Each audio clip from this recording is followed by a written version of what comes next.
Number 5, Number 4, Number 3, Number 2, Number 1.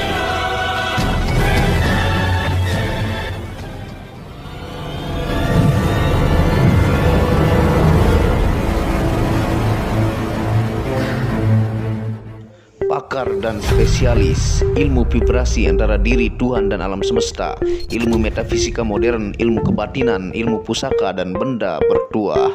Update video terbaru dengan mengklik gratis, subscribe dan lonceng notifikasi gratis, dan selamat menikmati.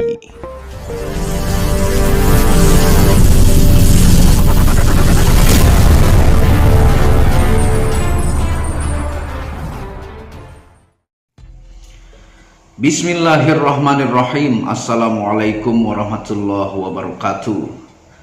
Alhamdulillahirabbil alamin, wassalatu wassalamu ala asyrafil anbiya'i wal mursalin sayyidina Muhammadin wa ala alihi wa sahbihi ajma'in.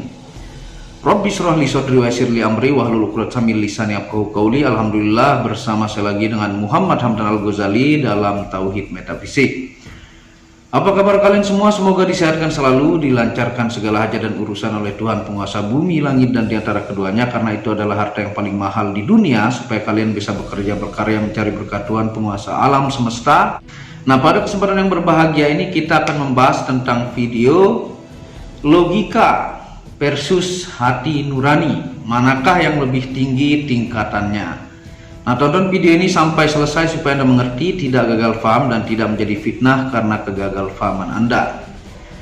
Nah, tentunya logika ini sangat penting ya, tapi ada kekurangannya, dan nurani itu adalah yang menyangkut insting Anda yang memiliki firasat yang sangat tajam, ataukah itulah yang disebut dengan Al-Quran Kodim ya, bahasa mudahnya hati nurani, bisikan nurani, atau disebut dengan bisikan Nur Muhammad, ataukah bisikan Sang Mangku Bumi, ataukah unsur yang terus mengingati kita untuk melakukan kebaikan atas dasar landasan kasih dan sayang ya. Nah, logika versus nurani, manakah yang lebih tinggi tingkatannya? Lebih tinggi tingkatan hati nurani ya. Logika itu sangat-sangatlah penting, tapi logika ini tidak mampu mengenal Tuhan ya. Makanya banyak orang yang menjadi ateis karena mendominasikan logikanya. Tetap logika itu sangat penting, tapi kalau Anda mendewakan logika Anda, maka Anda akan susah percaya kepada Tuhan, ataukah Anda akan dominan kepada keegoan diri, bagaimana untuk diri Anda saja yang diuntungkan, ataukah kebutuhan-kebutuhan Anda karena logika Anda. Nah, misalnya yang seperti saya bilang kepada teman-teman, banyak orang yang sudah menghitung keuntungannya dalam usaha ataukah bisnis, karena setiap bulan sebelumnya dia sudah tahu untungnya seberapa ya. Nah, ketika menghitung untung, misalnya PT besar menghitung untung, misalnya omset kita tahun ini adalah 12 miliar. Ternyata muncullah COVID ya, malah bangkrut, ataukah banyak orang-orang menghitung dengan logikanya yang sangat canggih sehingga muncullah COVID, malah bukannya untung tapi rugi bahkan tutup. Nah, logika kita ini dibandingkan kuasa Tuhan sangatlah kecil. Jadi ada sebuah pergerakan besar di luar diri kita. Seperti saya dulu pribadi ya, saya mengalami hal itu. Saya kerja menjadi salah seorang manajer di restoran ya. Saya menghitung gaji saya setiap bulan ya, lebihnya sekian. Setelah saya hitung dari lebihnya itu, kapan saya bisa beli rumah, waktu itu masih ngontrak, ternyata kurang lebih 50 tahun saya harus menabung untuk bisa membeli rumah, dengan logika yang sangat-sangat benar dan kalkulator yang benar. Tapi ternyata faktanya hidup tidak seperti itu ya. Tuhan menggerakkan alam ini. Sebenarnya kita tetap dalam kondisi logika yang kita pikirkan, tapi Tuhan menggerakkan alam ini ya.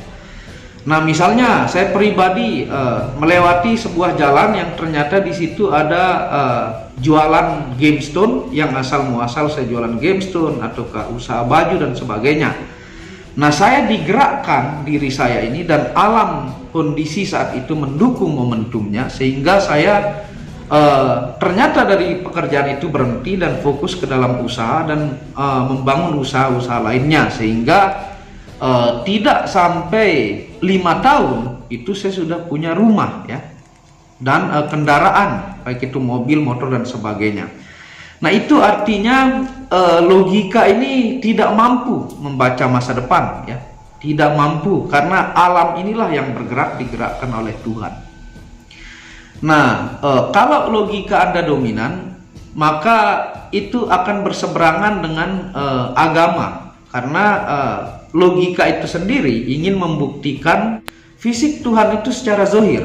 Makanya orang ateis ataukah yang tidak punya agama sama sekali, dia ingin menyembah Tuhan kalau dia ingin melihat wujud fisiknya ya. Nah, mata ini tidak mampu mengenal Tuhan ataukah panca indera ini. Tuhan itu dikenal dengan rasa, kalau ilmu Jawa ya, dengan rasa kita. Contoh keterbatasan mata ya, untuk makhluk kecil aja seperti mikroba ataukah kuman, Anda menggunakan alat ya, mikroskop, ataukah Anda memiliki batasan pendengaran sampai titik tertentu, mata pun mampu melihat sampai titik tertentu ya. Nah, kelebihan dari logika ini adalah memfilter kebenaran. Anda bisa memfilter sebaik-baiknya mana informasi yang benar, mana yang bohong, mana yang palsu, dan mana yang bisa dibuktikan. Itu kelebihannya. Nah, hati nurani itu adalah bisikan dari otak kita secara ilmiah. Kalau secara tasawuf di dada kita, itu cara taunya bisikan itu berlandaskan kasih dan sayang. Seperti saya bilang kepada teman-teman, misalnya Anda punya untung 1 juta dalam usaha ya, ketika Anda melihat orang kelaparan, susah ya, bahkan sangat perih.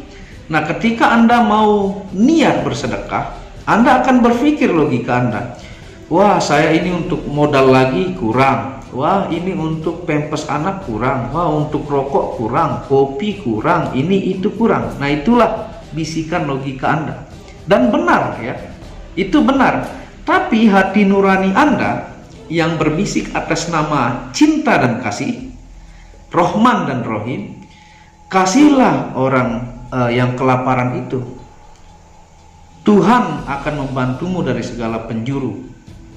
Kasihan ya? Nah, itu bisikan hati nurani Anda. Sehingga sedekah itu sebenarnya tidak masuk akal, sangat tidak masuk akal apabila Anda memberi 100.000 menjadi 1 juta atau 5 juta atau 10 juta. Itu tidak ada rumus logikanya ya. Tapi Al-Quran, Allah mengatakan Allah akan menggantinya berpuluh-puluh lipat, kata Allah ya, Tuhan, kata Tuhan itu. Dan semua orang yang membuktikan di muka bumi ini itu benar. Bahkan non muslim pun membuktikan, seperti Warren Buffett ya, menyedekahkan setengah hartanya malah semakin kaya, tidak miskin-miskin. Bill Gates melakukan badan amal yang sangat besar, semakin kaya, tidak miskin-miskin. Dan itulah cara mempertahankan kekayaannya, menjaganya, menyedekahkan sebagian harta kepada orang-orang yang layak. Jadi orang-orang hebat di dunia melakukan hal ini ya. Kalau secara logika ya tidak mungkin ya, Anda ngasih 100.000 jadi 10 juta, itu mustahil ya. Karena 1 juta kurangin 100.000 ya 900.000. Nah, itulah keterbatasan akal. Kalau secara fisika kuantum, ketika Anda memberikan 100.000 dari 1 juta, maka kekuatan positif ini menggerakkan semesta akan kemuliaan yang Anda lakukan, sehingga kemuliaan itu kembali berlipat-lipat yang diproses oleh alam semesta, memudahkan jalan-jalan rezeki kepada Anda dalam melakukan bisnis ya. Nah, logika versus hati nurani, dua-duanya sangat penting, tapi lebih tinggi hati nurani ya. Bahkan ketika Anda bertemu dengan seseorang pun baru-baru kenal, dari mimik wajahnya, mukanya, ngomongnya, itu sudah Anda mampu rasakan dari nurani Anda. Oh, begini mau orang ini, oh begini niat orang ini ya. Nah, orang pelit Orang pelit itu sebenarnya dia mengedepankan logikanya, ya, sehingga dia ketakutan akan masa depan. Misalnya dia punya duit 20 juta, ya. Dia berpikir kalau saya keluarkan ini untuk sedekah atau berbagi ke orang, berkurang untuk makan saya 5 bulan ke depan atau 10 bulan ke depan. Semakin dominan logika, maka makin pelitlah orang itu, karena logika itu selalu bergandengan dengan keegoan diri manusia, ya. Bagaimana dia mementingkan dirinya seego-egonya, sehingga daya memberi itu dilawan oleh sang logika ini, karena ketakutan nggak dapat makan 5 bulan 10 bulan ke depan. Yang seperti saya bilang kepada teman-teman, sering saya ucapkan, ya, hewan-hewan, ya, orang-orang gila yang nggak ada yang jaga, ya, ataukah mikroba-mikroba, ya, ulat-ulat di setiap pohon itu makan sampai detik ini dan hidup, ya. Begitulah cara Tuhan yang disebut Allahul Kafi, ataukah Tuhan yang maha mencukupkan, ya. Ulat itu dikasih makan, ya, ular dikasih makan, semua ekosistem di alam semesta ini, apalagi manusia, itu tetap diberikan makan. Makanya nggak ada rezeki, biasanya lagi puyeng, tiba-tiba ada rezeki untuk makan anak dan istri. Selalu seperti itu, ya. Nah, itu fakta yang terjadi. Tuhan menggerakkan hati-hati orang. Anda misalnya buka usaha nasi goreng, setiap hari dengan cara yang sama, setiap hari dengan resep yang sama, setiap hari dengan kondisi yang sama, tapi kenapa rezeki Anda berbeda-beda? Nah, disitulah kuasa Tuhan menggerakkan hati-hati orang untuk membeli Anda punya nasi goreng dan menggerakkan rezeki Anda, ya. Semakin kemuliaan Anda tanam, maka gerakan Tuhan membantu Anda menggerakkan hati-hati orang akan melancarkan rezeki Anda jauh lebih besar, ya. Nah, saya mencoba menjelaskan ilmu al-hikmah ataukah kebatinan atau kata tasawuf itu semudah-mudahnya. Yang saya bilang Al-Quran Kodim itu adalah hati nurani, ya. Dia itu suci, dia itu bersih, bahkan itulah percikan ruh unsur Tuhan, ya, hati nurani Anda itu. Dia sering berperang dengan logika Anda, karena logika Anda itu ingin selalu menguntungkan Anda, mendominankan keegoan Anda. Tapi hati nurani itu yang selalu berbisik atas dasar kasih dan sayang, itulah suara Tuhan, ya. Makanya orang yang mendengarkan hati nuraninya, ya, dia selalu melakukan kemuliaan. Bahkan ketika dia dizolimi oleh orang lain, dia selalu sabar karena sering mendengarkan nuraninya, ya. Itulah yang dicari oleh Sunan Kalijaga, ya, selama pertapaannya kurang lebih dalam kisah 10 tahun. Itulah yang dicari-cari oleh orang-orang bisikan yang disebut wahyu suci, kalau saya buat di lagu, ya.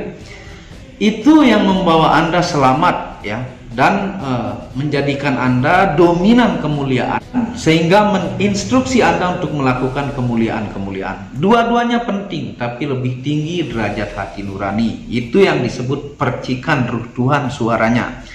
Nah, seperti saya bilang, ya, bisikan iblis atau yang menyuruh angkara murka dengan si hati nurani ini sama suaranya, nggak ada bedanya. Cuma hati nurani itu berlandaskan kasih dan sayang, ya. Kalau bisikan iblis itu berlandaskan hawa nafsu ataukah keegoan, itu cara membedakannya. Itulah yang dicari-cari dalam pertapaan para wali-wali. Nah, para peneliti-peneliti, ya, ilmu pengetahuan, mereka kan dominan ilmiah ataukah dengan logika, ya. Mereka itu melakukan penelitian-penelitian, sehingga ada sampai titik tertentu menemukan bahwa Tuhan itu ada, tapi susah untuk diteorikan. Misalnya para peneliti Andromeda ataukah galaksi-galaksi ataukah planet-planet, ya. Di alam semesta ini ada ribuan planet, ya. Ada galaksi Bima Sakti, ribuan Andromeda yang jumlahnya sangat-sangat besar, ya, yang berputar sesuai arah rotasinya dalam sekian detik. Itu kalau tidak ada yang mengatur bisa meledak, tabrakan, ya. Nah, alam semesta ini selalu berputar pada rotasinya masing-masing, tidak pernah bertabrakan, ya. Itu salah satunya para peneliti bingung, kok bisa seperti itu. Sehingga alam semesta dengan galaksi-galaksinya yang tidak pernah bertabrakan, yang miliaran galaksi dan Andromeda, itu ada yang mengatur, yang maha besar, atau Allahu Akbar. Memang sangat besar ya Tuhan itu, dan kekuasaannya pun maha besar. Atau misalnya dalam Al-Quran ya, Rasulullah SAW mendapatkan wahyu Al-Quran pada zaman lampau yang sekarang banyak diteliti dan ketemu ilmiah-ilmiahnya, seperti gunung sebagai pondasi bumi ya. Bumi itu bulat, ataukah gunung warna-warni, ataukah muminya Fir'aun, ataukah langit itu meluas ya.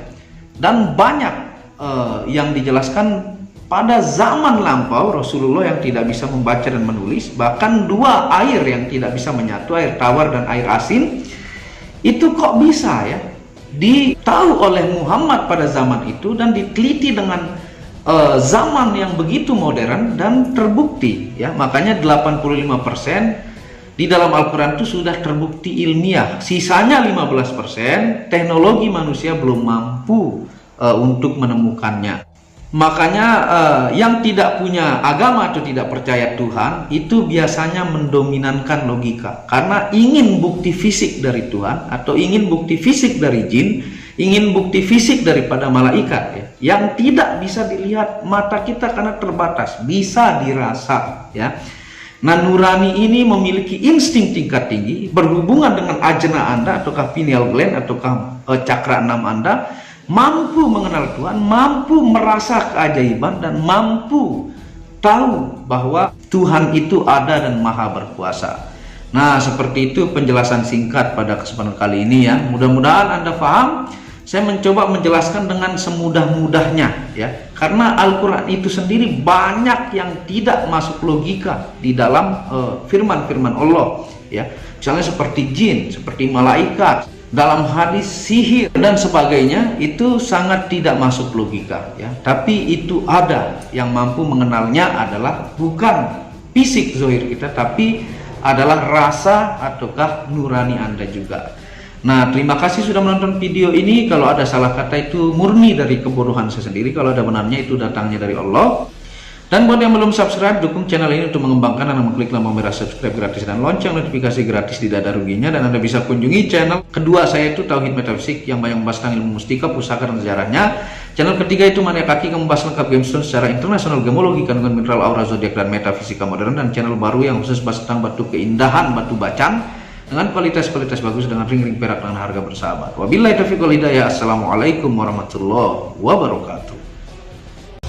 Tauhid Metafisik Produk menjual baju-baju sufi sebagai pengingat kemurnian batin diri dan batin orang lain yang melihatnya, menyebarkan virus-virus cinta ketika memakainya dimanapun berada. Tersedia semua jenis ukuran, baik laki-laki dan perempuan, ukuran panjang dan pendek. Harga promo murah dengan kualitas cotton dan sablon terbaik. Kontak admin WhatsApp 0858 1688 0424. Inilah review baju sufinya. Baju sufi yang pertama, logo Tauhid Metafisik, lambang Tauhid, yang di belakang yang ada hanya satu.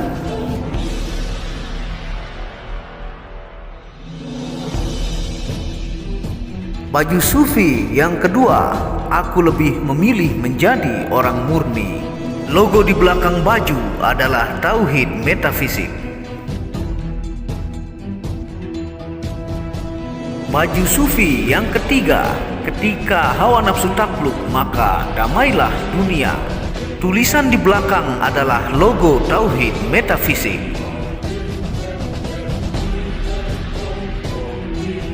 Baju sufi yang keempat, aku patah hati pada fananya dunia.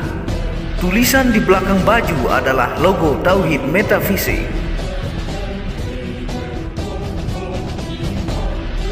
Baju sufi yang kelima, suara nuranimu bersih dan murni.